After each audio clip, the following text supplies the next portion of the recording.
juga sempat almarhum di DPR dulu, di DPR GPR.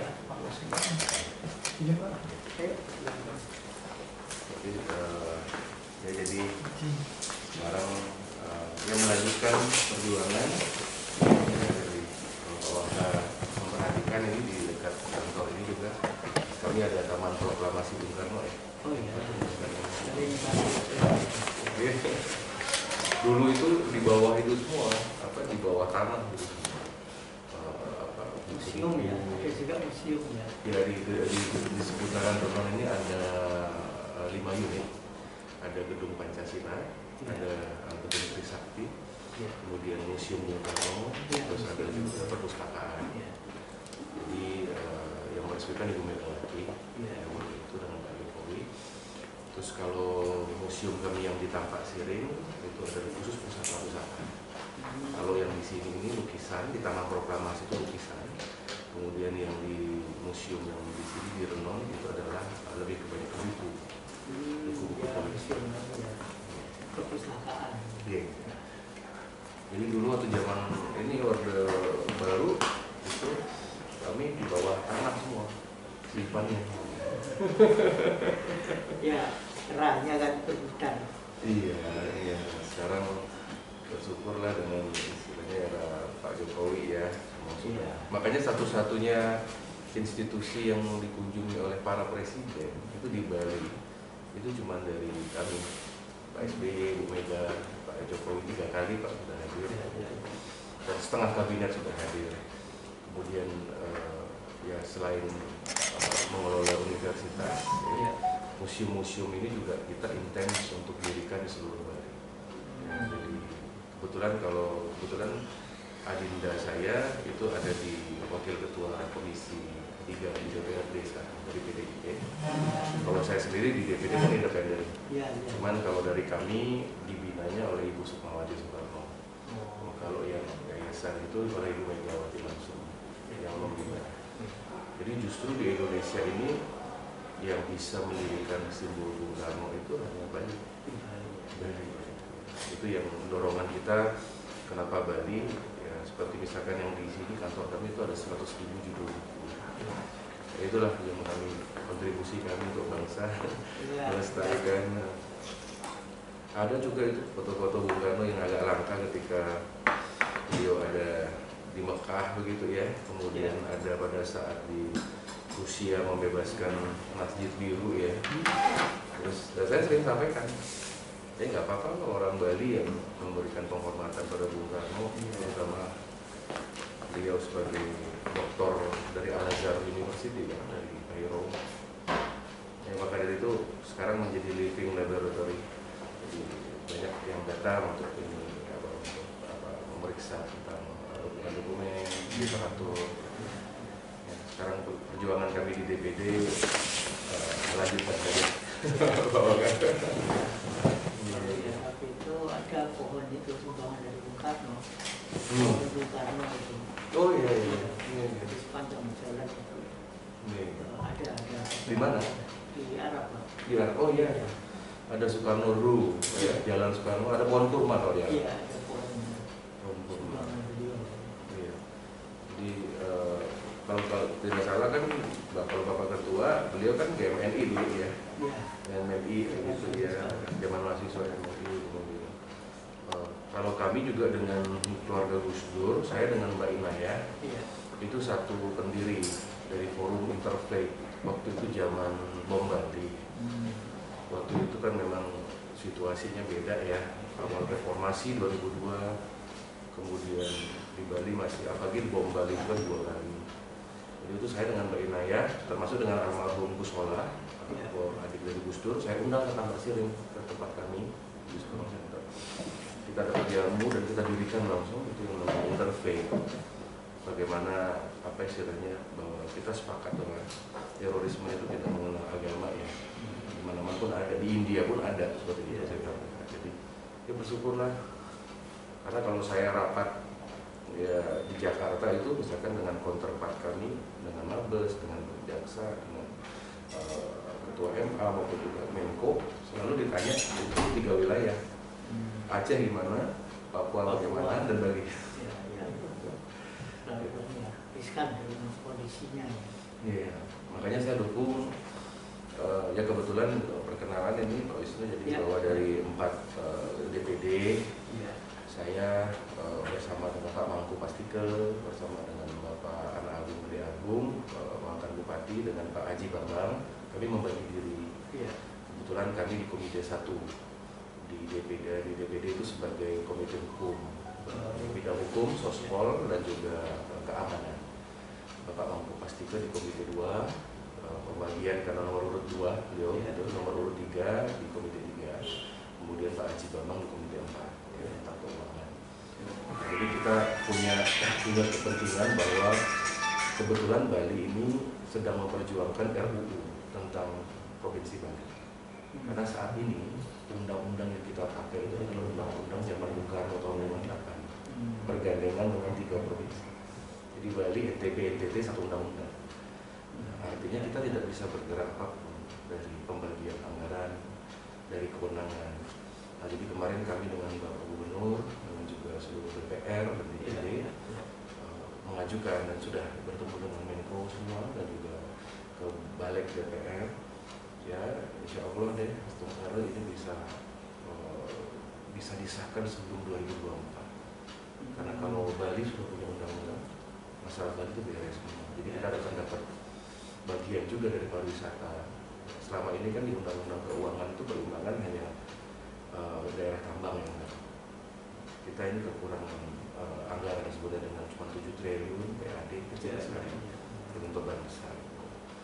Jadi sekarang sudah masuk dan untuk for very first time kompak semua, gubernur, bupati, wali kota, 9 DPR dan 4 DPD. Bahkan kemarin ketua ke DPD kami Pak Lanyala memberikan aklamasi, seluruh 136 DPD setuju ya, untuk undang-undang Bali. Nah kalau itu sudah terjadi akan ada konsep One Island Management. Jadi akan satu pulau dengan bukan otonomi tetapi lebih kepada pengelolaan yang lebih terpusat, disentralisasi di Bali, sehingga daerah kabupaten yang lain dan lainnya itu tidak berbeda. Kemarin sempat kita otsus, tapi kan kalau otsus harus perang dulu.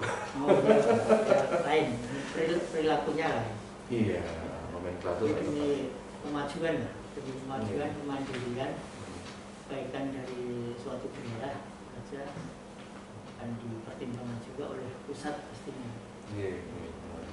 Mudah-mudahan mendapatkan ya kemandiriannya tersebut. Iya, benar, siap Pak Wakil. Jadi ya saya izin, saya tidak lama di sini ya. Saya didampingi oleh anak-anak muda, staf khusus kami ya. Semangat ya. Mereka dari staf khusus di ibu kota Pak, karena kami sekarang reses kan semuanya boyong ke Bali, ke daerah selama 3 minggu, dan rencana bulan Maret ini kami ada rapat kerja di Jakarta. Jadi sistemnya adalah 3 minggu kami beracara di daerah dapil masing-masing, kemudian bersidang di ibu kota. Jadi kan kalau dalam undang-undang sebenarnya anggota DPD ini bersidangnya saja di ibu kota, kemudian berprogramnya itu di daerah. Maka dari itu setiap DPD punya kantor. Kalau anggota DPR justru tidak punya kantor. Ada dari utusan daerah dan khusus utusan daerah. Dan banyak teman-teman kami dan sekarang periode sekarang luar biasa karena hampir seperempatnya adalah mantan gubernur dan bupati. Jadi terus kemudian itu memang dari dinasti-dinasti politik memang yang punya pesantren, ya, tokoh ulama seperti itu ya, ada tuan guru. Jadi buat kami sangat profesional sekali, jadi memang memahami dan mereka aspirasi daerah. Dan memang kan kalau anggota DPD ini kan vote-nya kan memang jauh di daerah-daerah lebih tinggi dari DPR. Ya, seperti kami sendiri pemenang pemilu dengan suara 700.000 lebih ya, tapi kalau untuk DPR mungkin perlu 100.000 bisa jadi. Begitu juga di daerah itu, kalau di Jawa itu kalau nggak 3 juta suara itu nggak bisa. Jadi memang bedanya DPD ini ketokohan, dan keuntungan kami kan tidak ada partai, sehingga Bapak Presiden juga sangat apresiasi dan beliau lebih enak komunikasi dan sesuai dengan keputusan MK dan Undang-Undang MD3 baru, kewenangan DPD ini bersyukur sekali semakin kuat. selalu dibahas.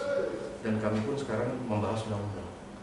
Kalau dulu hanya sekedar memberikan pandangan, sekarang undang-undang secara tripartit kita ikut membahas. Serta di sana ya. Iya. Dan tujuan kami hadir di sini pertama amanat karena kami di Komite 1 tempo hari telah melaksanakan rapat kerja dengan Kapolri, dengan Jaksa Agung juga. Kemudian banyak sebenarnya masukan-masukan dari daerah. Dan mungkin saya juga dapat matur Pak Wisnu, Pak Waka, jadi untuk Bali ini memang program-program untuk membantu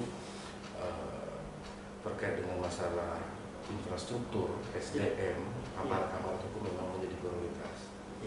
Jadi yang pertama, kemarin kami sudah bertemu dengan Ketua PT, PM juga, dan juga ke PT UN, juga dengan Pak Kajati sudah tempoh hari tahun lalu, dan juga dengan beberapa kepala kejaksaan negeri. Pertama yang ingin kita dorong adalah segera tahun ini gedung PN Badung belum terbentuk itu segera diselesaikan. Karena itu hibah dari Pemkab Badung, kami sudah komunikasi segera diselesaikan karena sebelum pandemi ini kan beban pengadilan negeri Denpasar kan tinggi sekali. Artinya bahkan 50% dari case ini kata Pak PN adalah ketua mengatakan kalau itu 50% adalah case melibatkan orang asing. Sehingga kemarin kami usulkan ke Menteri bahwa kita mendukung pengadilan negeri Denpasar ini akan mungkin dirombak ya, akan direnovasi total berat dengan sifatnya menjadi prototipe internasional. Kalau di Jakarta Pusat kan kalau bisa dilihat kan bagus. Gedung pengadilannya kan, jadi hakim itu tidak berpapasan, ada orang khusus kan begitu dan juga bagus. Saya lihat kemarin di PN Denpasar kok nggak layak gitu ya dalam artian, apalagi kalau ada kasus-kasus orang asing diliput internasional, semua pakai bawa wartawan begitu ya, koridor-koridornya buat saya nggak layak. Jadi itu yang kita dorong. Nah, nanti sementara skenario-nya gedung di Badung selesai, sebagian ya mungkin bisa dipindah di sana dulu. Nah, ini urusan saya kan nanti dari DPD mendorong istana agar mengeluarkan keputusan presiden karena untuk masalah pembentukan pengadilan baru ya. Nah, nanti mungkin itu renovasi berat. Terus yang kedua terkait juga dengan sumber daya seperti itu, kita perhatikan bahwa ya semoga jatah Bali untuk aparat-aparat itu, baik itu di kepolisian, di kejaksaan, pengadilan, ini tetap dengan Menteri Pan RB kami komunikasi dengan Pak Cahyo. Ya, kadang-kadang kan kuota itu diambil, sedangkan kita ingin bahwa sumber daya ketersediaan sesuai lah. Ya benar. Termasuk anggaran juga ya begitu. Kita bayangkan kemarin sore saya bertemu dengan beberapa kepala lapas. Itu juga ada rencana untuk relokasi. Kalau di Gianyar sudah sukses dengan tukar guling, yang Beleleng minta tukar juga karena posisinya tidak strategis, 50 are dengan 300 tentara binaan. Termasuk juga nanti dengan dengan Menteri Hukum kemarin kami sudah berikan rekomendasi resmi bahwa kami menyetujui pemindahan lapas Kerobokan. Meskipun ada Pak, kalau bisa kan perluasan suatu rutan atau lapas ya tidak harus diperluas, seperti maksudnya kalau seperti di Belanda itu kan yang masuk ke rutan kan hanya beberapa saja. Iya benar. Jadi ada klasifikasi yang bagaimana bisa terproses pidananya, bagaimana cukup dengan denda dan sebagainya. Nah, mungkin ke depannya harus menuju ke sana. Kalau kita memperluas berarti kita mengharapkan menambah case terus tambah. Makin lama kan makin berat bagi negara, karena menghidupi seorang narapidana sampai bertahun-tahun itu kan termasuk pengeluaran anggaran yang cukup besar dan ya akan tidak untuk pembangunan dan sebagainya. Tapi hanya memelihara orang yang terkena pidana saja. Ya itu bertahun-tahun Pak. Kapasitas ditambah lagi ya menampung makin banyak. Sementara penindakannya sangat banyak. Sementara kalau di negeri Belanda itu penindakan terhadap pelaku-pelaku seselektif mungkin. Jadi yang masuk ke penjara mungkin di sana berapa persen saja, atau mungkin hampir kosong. Lebih ke restoratif ya. Iya, lebih kepada denda, kena denda. Iya, pembinaan. Makanya kami mendukung sekali. Seperti pertama, ketika kami rapat dengan Menko, bahwa keputusan untuk polsek itu sekarang kan tidak menyidik ya. Dari kecamatan dia hanya melakukan pembinaan dan memediasi. Jadi kasus-kasus itu harus selektif masuk ke Polres. Jadi jangan sampai ada seperti apalah bagaimana seorang nenek yang kelaparan gitu ya, yang mereka cuma ambil tanaman begitu aja, tidak usah diproses lah seperti itu. Lebih kepada pembinaan. Dan kedua, kita bangga sekali kemarin 2 hari yang lalu Pak Kapolri juga dengan SP tentang undang-undang ITE. Ya, artinya kalau sudah minta maaf sudah gitu loh, dia selesai. Gitu. Dan kami yakin ini akan ada banyak kejutan-kejutan lagi ini. Terutama juga saya juga matur di tahun ini kita sudah bisa pastikan RUU KUHP pidana itu akan disahkan. Nah, kami sudah kemarin sempat mendapatkan skema, jadi bagaimanapun juga nanti ketika sudah disahkan oleh DPR dan DPD sangat menyetujui KUHP pidana ini, tentu kan akan harus ada suatu penyesuaian baik di kejaksaan dan juga di aparat kita di kepolisian ya, atau di pengadilan. Itu karena pertama cukup tebal kan begitu ya, memang betul-betul almarhum Prof Muladi kan ya, sangat berperan sekali. Harus tersosialisasikan dengan baik, baik kepada masyarakat maupun penegak hukum. Ya, masyarakat paham, penegak hukum juga paham bagaimana batas kewenangannya, batas melakukan tindakannya, batas beracaranya, sehingga semua sinkron antara masyarakat penegak hukum, ya tidak ada salah tafsir terhadap pemahaman KUHP maupun KUHP tadi. Termasuk pengacara-pengacara kan? Bimbang, termasuk juga kalau pengacara kan harus lawyer, notaris, semua harus ada ini juga semacam pelatihan ya, sosialisasi ya, karena lebih kepada perubahan pasal ya, sangat signifikan sekali. Lagi untuk undang-undang ITE, usulan sudah masuk ya, Presiden sudah memberikan instruksi untuk menghilangkan pasal-pasal karet kan gitu ya.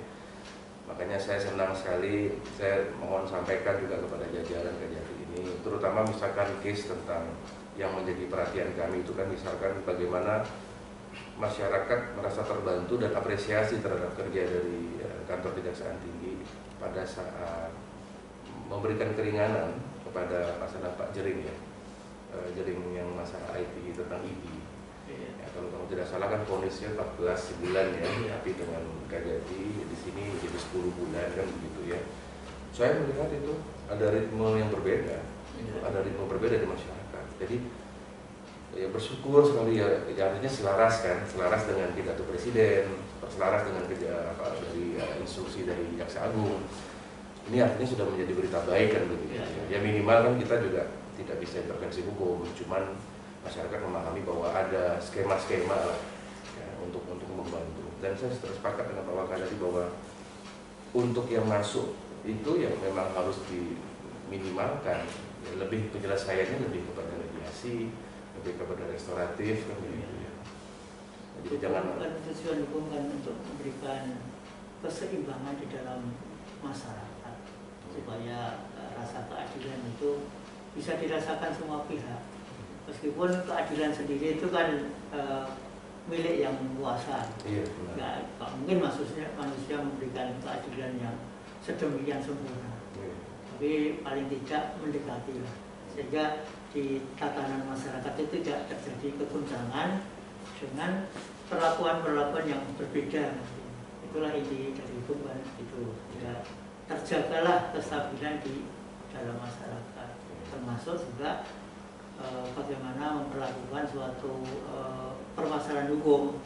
Ada permasalahan hukum yang memang layak harus dilanjutkan ke pengadilan, ada yang permasalahan hukum yang cukup diselesaikan dengan permohonan maaf seperti itu.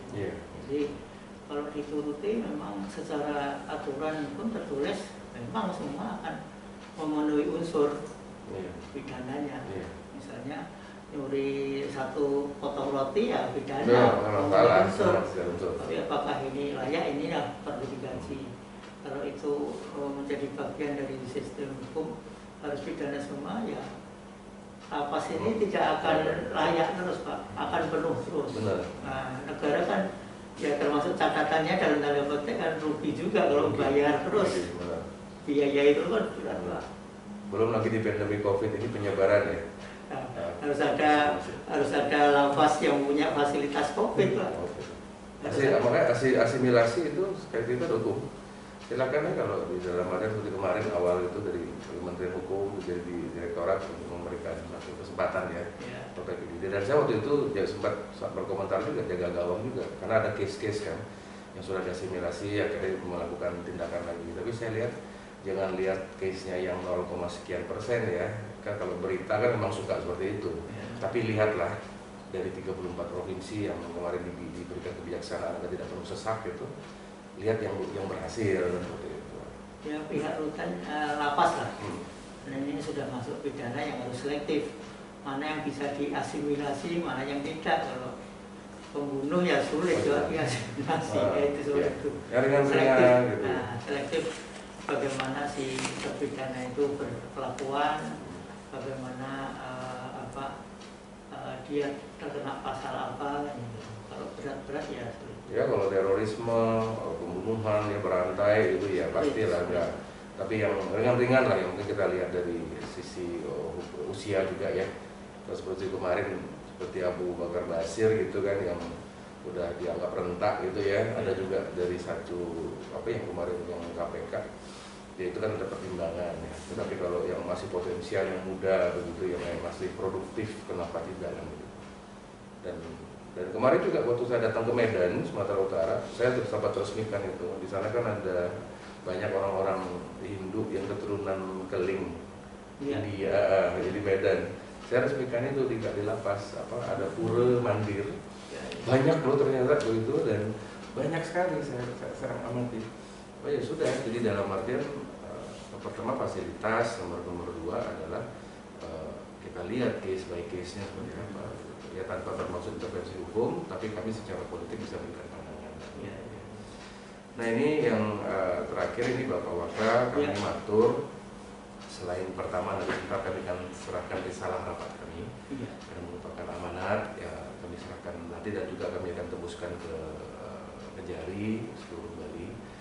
Yang nomor 2 bahwa kami menyampaikan bahwa turut prihatin juga terkait dengan momentum yang tempo hari ya tentang masalah ex ketua BPN ya pasar yang ada terjadi dan kita sudah memahami bahwa jangan sampai hal ini dibahas di pusat seperti itu kan buat saya musibah musibah walaupun lokusnya ada di sini kan begitu cuma itu musibah banyak pertanyaan datang bagaimana ini bagaimana saya bilang enggak itu memang itu hal yang biasa kalau orang memang suicide seperti itu ya dimanapun aja kan cari momentumnya aja mungkin bagaimana waktu itu kan agak liar sedikit mana-mana tapi buat saya sudah sampaikan ke Kajati juga enggak sudah selesai tempo hari ketemu peresmian gedung OJK kami sudah ini sempat dibahas tapi saya kunci enggak ini jangan udah kita lihat kinerjanya aja lah jangan meliar gitu ya di mana-mana juga begitu itu yang kedua jadi aman lah sampai saat ini kan kalau dugaan itu musibah gitu. Cuman mungkin upacara sudah ya, mencaru sudah ya, semua upacara secara Bali ya, karena agar sesuatunya tidak negatif auranya. Selanjutnya yang nomor 3 ini kan kami sempat di beberapa kunjungan kerja ke kabupaten kota, kami sempat ingin silaturahmi, ingin mengadakan satu rapat kerja gitu terkait dengan case-case yang ada di kabupaten.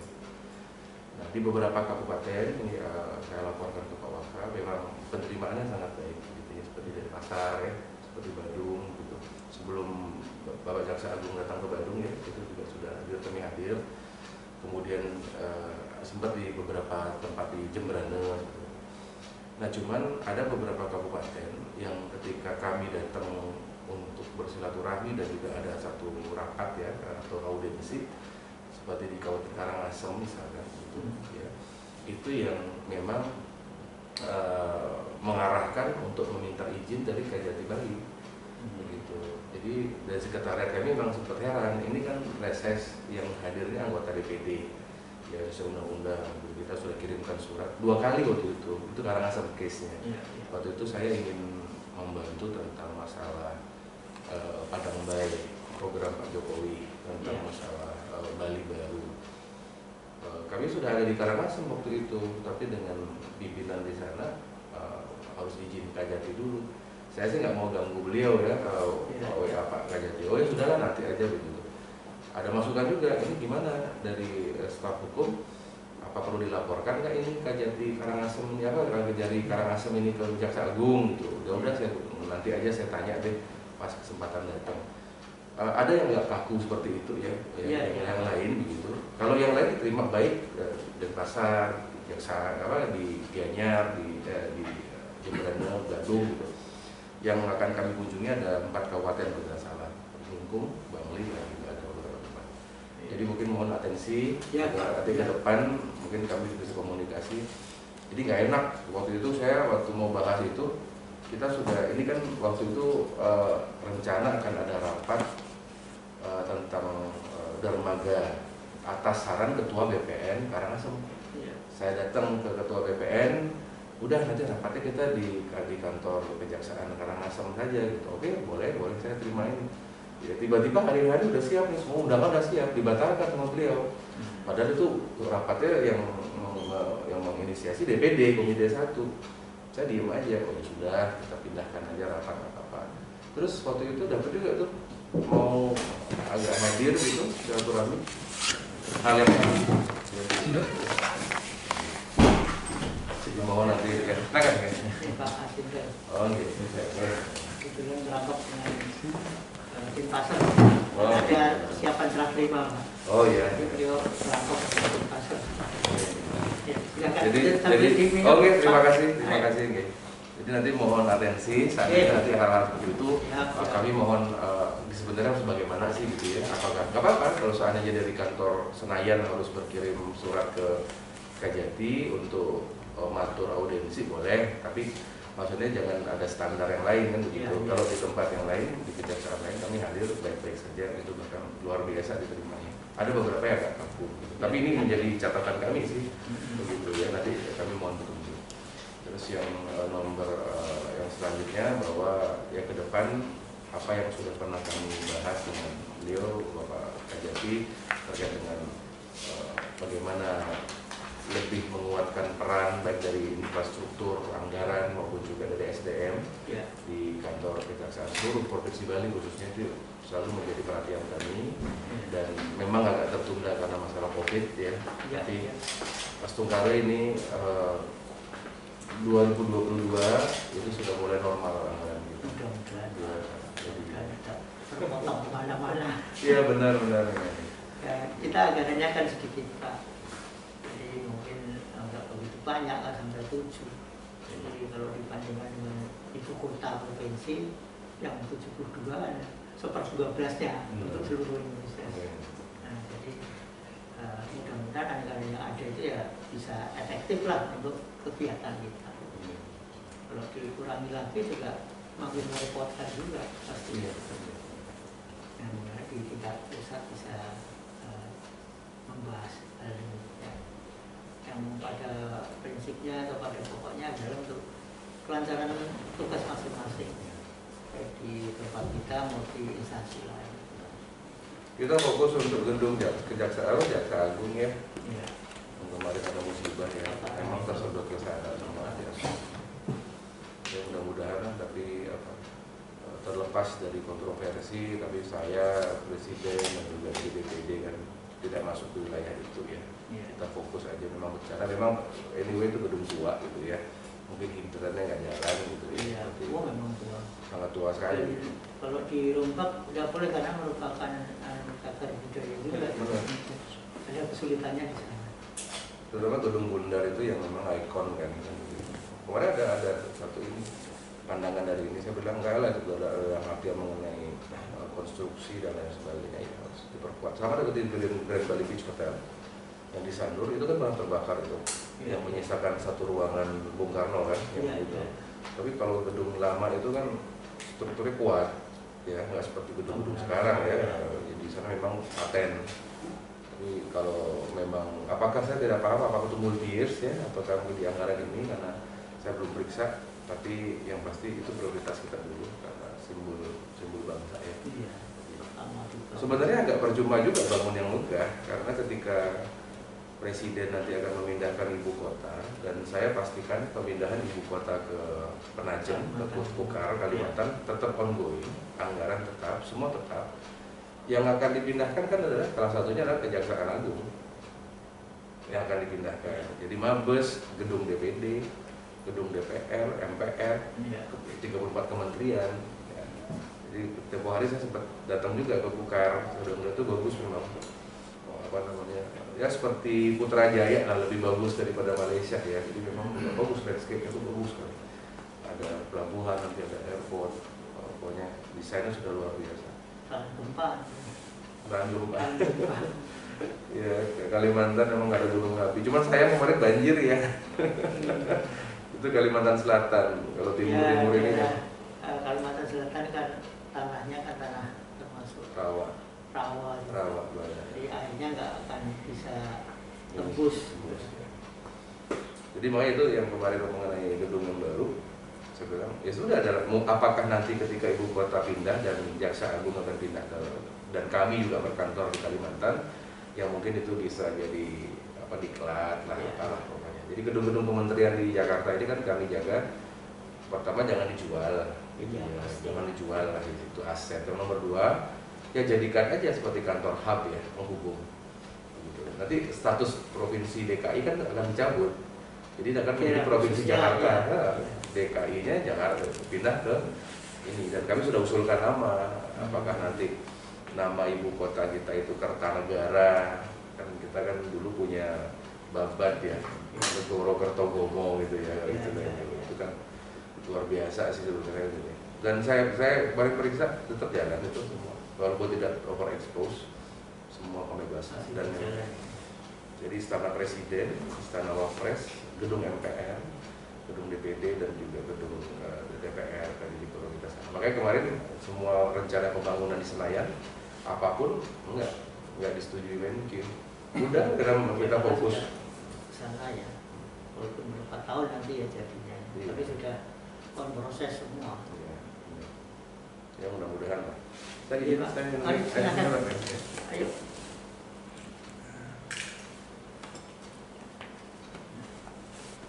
Ada yang COVID di sini dari staff. Ada beberapa tapi langsung masih udah pada sembuh semua. Jadi bisa plasma ya, donor. Siap kita mau. Tapi vaksin belum semua ya, belum masuk ya untuk dari staff ini. Belum Pak.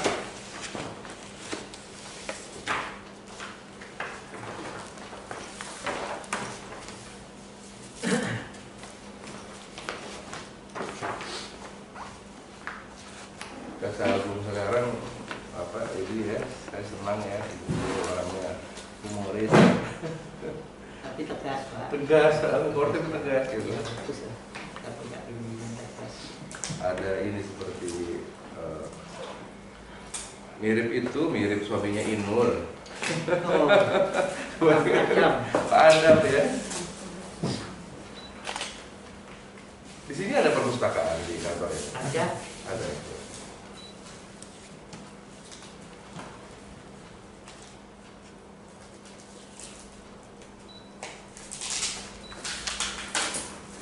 Jadi nawacita hukum Bapak Jokowi ini sedang 2021 ini sedang diuji ya. Iya. Dengan beberapa ya dinamika. Dan buat saya itu merasa ini ya, merasa by nature aja. Seperti misalkan munculnya SKB kemarin 3 menteri ya. Iya. Misalkan munculnya SKB itu kan hanya case kecil di Padang gitu ya, yang waktu itu ada pemaksaan itu ya, hijab gitu terhadap yang non muslim. Tapi akhirnya Pak Menteri ya dari NU ya, beliau buat SKB. Jadi sebenarnya by nature aja. Seperti sekarang revisi undang-undang ITE juga begitu. Jadi kan dari case-case kecil sebenarnya. Ya. Ya. Kemudian ada undang-undang tentang transparansi publik itu hanya dari case-nya tentang kemarin bocornya handphonenya Denny Siregar ya. Sebenarnya yang menjadi trigger itu. Tapi soalnya mengenal, membumi. Ya. Jadi ketika cerita rakyat kecil demikian kan pasti terexpos. Yang penting prinsipnya sekarang jangan gaduh. Itu yang kita ingin sampaikan. Makanya kemarin kan kita sudah berhasil untuk menyampaikan kepada Presiden. Misalkan kalau di Bali ini kan ada yang arak ya, tentang arak, tentang beram itu kan sudah dilegalkan dengan Perpres kemarin. Saya ketemu dengan Pak Kanwil, pajak, sama juga dengan Bea Cukai. Waktu itu saya sampaikan ke Bea Cukai tentangnya. Di masa seperti ini jangan dimasalahkan. Memang secara aturan perundang-undangan menjual arak itu ilegal, ya, hanya dengan bea cukai. Nah, terjadilah case yang di Gianyar. Di Gianyar itu ada dua ex pariwisata jualan arak di Tipiring. Nah, ditangkap di Tipiring, tapi hakimnya yang bayarin denda, Pak. Nah, si hakimnya bayarin denda. Artinya kan simpati masyarakat kan artinya ke institusi pengadilan dong. Si hakimnya dengar berapa ininya, keluhannya, berapa bayarnya. Ya sudah, jadi hakim sendiri keluarin dompet, bayarin. Itu kan jadi news itu, luar biasa gitu ya. Buat saya makanya dengan kasus case arak ini kan ada ribuan yang sekarang yang sementara menjadi pekerja arak gitu. Dengan munculnya Perpres yang 2 hari yang lalu, bersyukur sekali. Ya, jadi sudahlah, jangan ribut. Indonesia Timur kan udah kulturnya memang minum ya. Ada macam-macam. Kadarnya saja. Ya. Kadarnya aja, jangan sampai berlebihan. Saya rasa ya itu, jadi case-nya tuh baik, case kecil sebenarnya. Saya sebenarnya sangat happy dengan kondisi Nawacita ini, dan ya walaupun ada cita-cita untuk segera mengamandemen Undang-Undang Dasar kan begitu, tapi saya rasa itu nanti 2022 ini 2023. Dalam artian apakah ada ide presiden 3 periode. Kemudian ini kan yang sedang ribut itu dari jabatan. Ada jabatan Pilpres dan Pileg ini akan diperpanjang, akan di-extend. Jadi untuk menuju 2024 ada juga ide kenapa nggak sekalian 2027. Jadi sebenarnya pemilu ini belum tentu 2024 loh, bisa 2027. Artinya presiden bisa 7 tahun, DPD bisa 7 tahun, ya, karena menunggu pilkada-pilkada itu tuntas dulu. Ya, kita bersyukurlah kemarin tidak ada perubahan, tetap 2024. 2024 ini gubernur ada 200 pilkada itu tetap bersamaan. Yang presiden ya. Iya, presiden. Ada permintaan ya. Sebenarnya Indonesia ini diatur sama ketum partai saja. Kalau 8 orang ketum partai bilang buka ya, itu kotak Pandora itu buka tuh, amandemen kelima Undang-Undang Dasar. Ya. Kebetulan saya diwakil ketua pimpinan kelompok DPD Bapak di MPR. Ya, jadi kami sebagai wakil ketua pimpinan yang ada di MPR juga kita sampaikan, ya sudah, pokoknya kita siap saja. Tapi kita jaga, karena kalau sekali itu dibuka, kita nggak tahu kan ada penumpang gelap mau rubah pasal. Misalkan dikembalikannya pemilihan presiden seperti kemarin perwakilan ke partai, bisa juga tidak vote langsung. Nah, makanya sekarang sedang sebenarnya DPR lagi, DPRD lagi, bahkan bisa seperti zaman Bung Karno, karena banyak gubernur-gubernur yang membangkang, bisa juga banyak poin penunjukan. Itu jauh lebih kosnya, lebih efektif. Ya, dengan studi kasus kemarin, pilkada 2020 kemarin itu murah sekali, murah. Udah itu mungkin dalam artian konfliknya juga tidak terlalu besar ya, yang ada di daerah-daerah gitu. Dan ya syukur Bali selalu menjadi terbaik nomor 2 besar, terbesar setelah Kaltara. Ya. Bali itu selalu oke. Ya. Termasuk penanganan virus juga, saya rasa COVID ini, vaksin ini kita akan dapat prioritas pertama. Ya. Ya. Kalau tidak salah Kejaksaan dengan kami DPD ini yang sesi 2 ya, Maret ya, baru nanti bulan rakyat kita April sampai Mei tuntas, baru Bali bisa buka. Ya, segera tuntas. Mudah-mudahan tidak terlalu lama ya, karena kasihan juga masyarakat udah bingung semua. Udah 1 tahun lebih, Pak. Minggu lalu saya ke Papua, Maluku, 4 provinsi dengan pimpinan. Baik-baik saja di sana ternyata. Bahkan surplus ekonominya. Kita minus 12%. Di sana jalan semua, Pak. Mungkin karena tidak ada turis ya. Jarang ya, kecuali Raja Ampat agak terdampak. Tapi overall jalan semua lancar. Ya, karena perikanannya hebat di sana. Ya artinya kan tidak terganggu. Kalau di Bali kan turisnya yang paling banyak. Saya udah periksa kemarin, udah nggak ada anggarannya, Bali itu susah. Sekarang untuk COVID aja udah nggak mampu bayar hotel. Pemerintah balik ke isolasi mandiri. Iya. Dana tidak ada. Juga sih Pak kayak rutan tadi. Iya. Ya, jadi Pak Waksa, saya tidak ganggu waktu terlalu banyak. Terima kasih Ini sudah berkenan kami hadir. sampaikan, meskipun sampaikan ke pimpinan untuk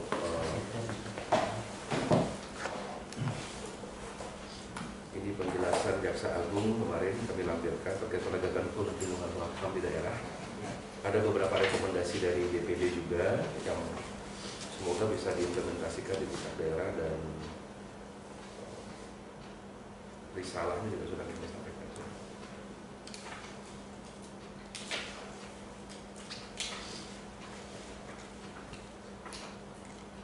Jadi enak di Komite 1 tuh mantan gubernur, bupati gitu ya, dirjen itu pengalaman udah ini.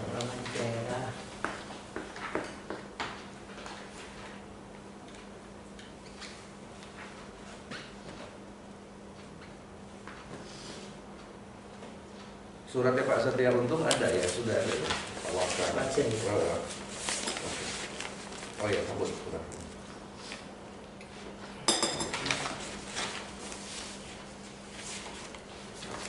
Mohon izin kami serahkan.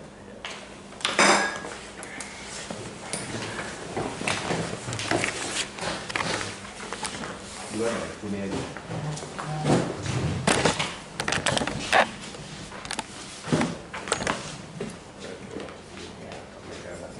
Komite 1 dengan Jaksa Agung. Terima kasih. Dan sini 1, 2, 3.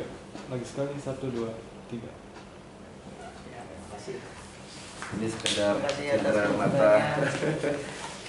untuk Bapak Wisnu ya.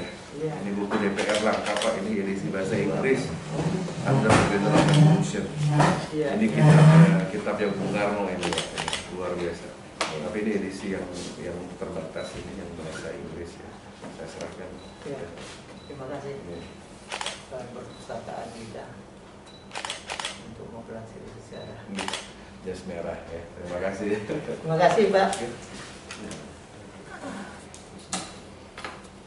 Oh ini langsung ke beliau nih ya, ini langsung ke Bapak ini. Kami sudah hadir di sini Pak, dari Komite 1 ya. Namanya Sang Sekerta ya, luar biasa. Kita lihat sini 1, 2, 3. Lagi sekali 1, 2, 3.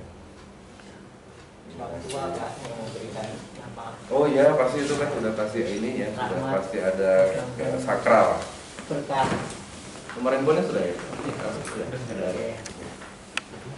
kasih atas Terima kasih. Mohon maaf kalau ada kurang berkenan. Sampun luar biasa, walaupun Mudah-mudahan singkat, tapi DPD siap lagi depan bersama ya. Terima kasih, ini sekedar berapa?